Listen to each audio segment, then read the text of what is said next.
What is a first party or self-settled or D4A trust? I'm Jeff Stinson of the Stinson Law Firm, an elder and special needs law firm in central Indiana.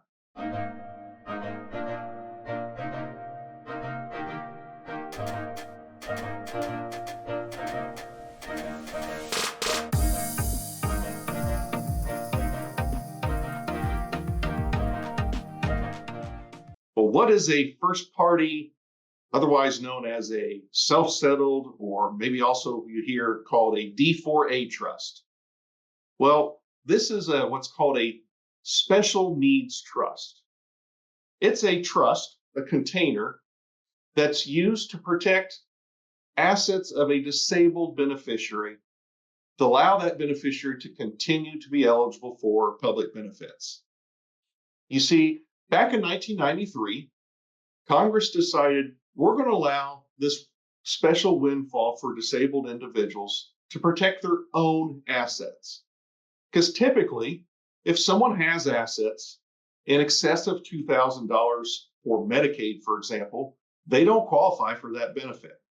But Congress decided we're going to allow disabled individuals to set up their own trusts and place their own assets into that trust.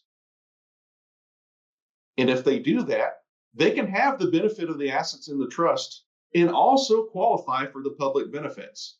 So they can have SSI and Medicaid waivers and Section 8 housing and SNAP benefits, all of those needs-based public benefits, but also have the benefit of what's in that trust.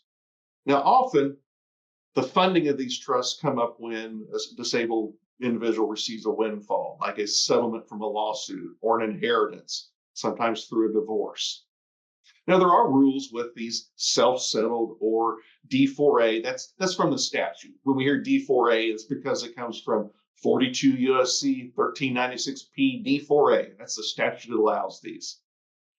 But there are some requirements.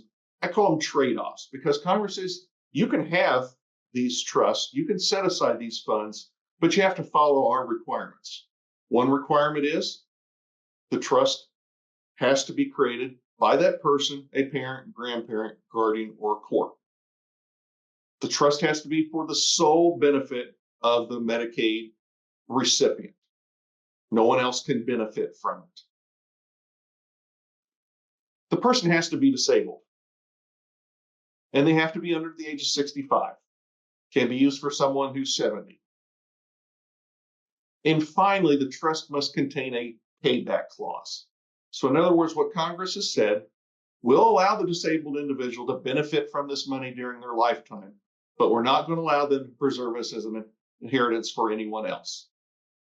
The state gets first dibs on what's left in that trust when the disabled individual dies. In other words, if the state has spent hundreds of thousands of dollars in medical expenses through the Medicaid program on that behalf of that individual, they get paid back first out of the trust before any family members.